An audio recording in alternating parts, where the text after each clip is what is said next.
So now we're in the water. Let's go ahead and test the controls. We have reverse, which it's doing well. Forward, it's doing well.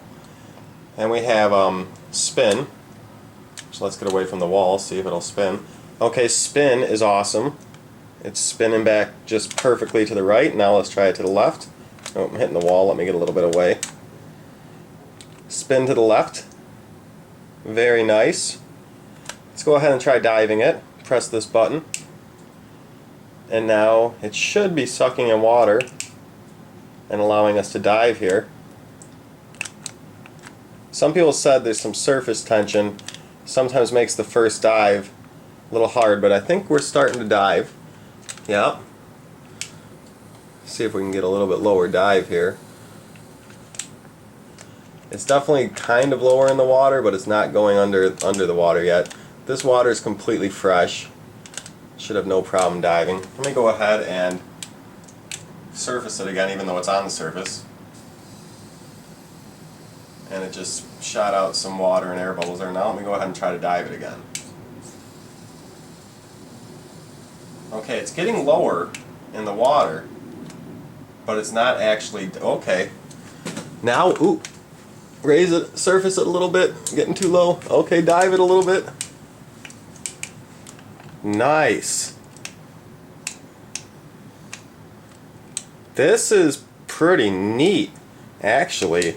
This is keeping the same depth. It's getting a little too high. Let me get it a little lower. Okay, now a little higher. I'm trying to get it to like one depth that it will kind of steady out at. Each press of the button moves the water in and out just a little bit. It looks like I probably got a good depth here. And this really controls nicely. I'm pretty amazed, actually.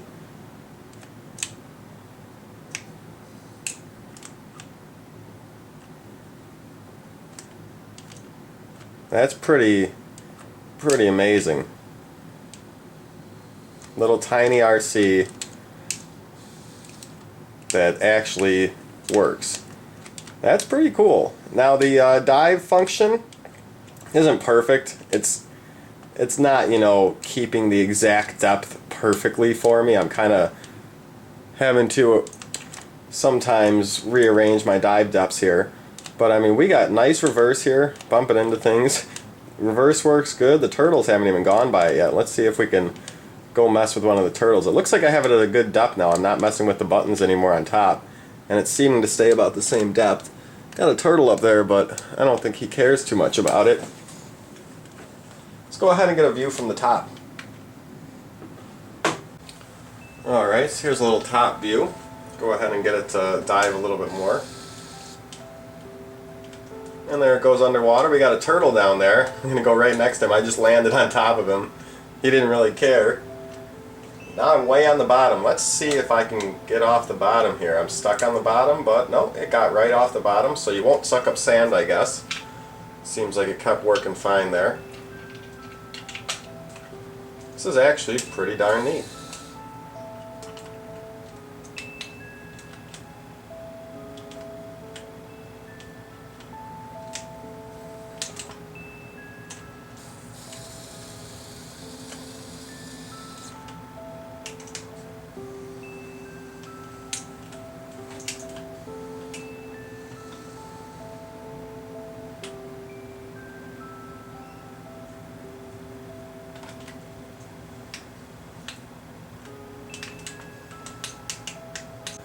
Wanted to show you guys one thing while I'm controlling it here, and I find this pretty cool too. I wouldn't expect this on a cheap little thing like this. It's really not that cheap, it's 40 bucks.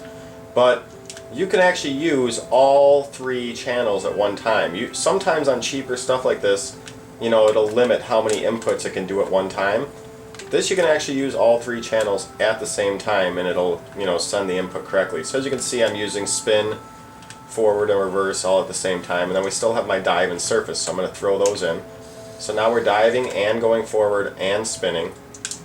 Now we're surfacing and going forward and spinning. Now we're going backwards and diving and spinning and going forwards and, you know, changing it up. And as you can see, it will do all controls at once. So that's pretty cool. So I kind of expected it might not do that.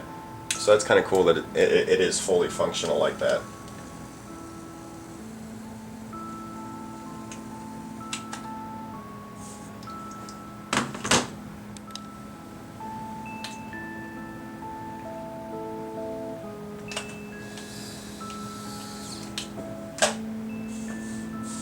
Alright guys, so that's the Air Hogs micro submarine here, RC Submarine. Pretty darn cool actually. I'm pretty impressed with how this works. Now you need no movement in the water. You got to turn off your filters because you know it's a very small submarine. It would just get blown around. But in still water, this thing does amazingly in this tank. I'm pretty darn impressed with it actually. So it was able to hold the depth pretty good. Takes some getting used to, but I was able to get that going pretty good.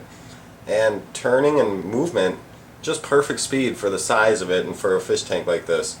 Really cool. So I would give this a thumbs up, even though it's a brand that I wouldn't usually use. I find this to be pretty darn cool. I had a lot of fun with it. So check out the Air Hogs little micro submarine. We'll see you guys later.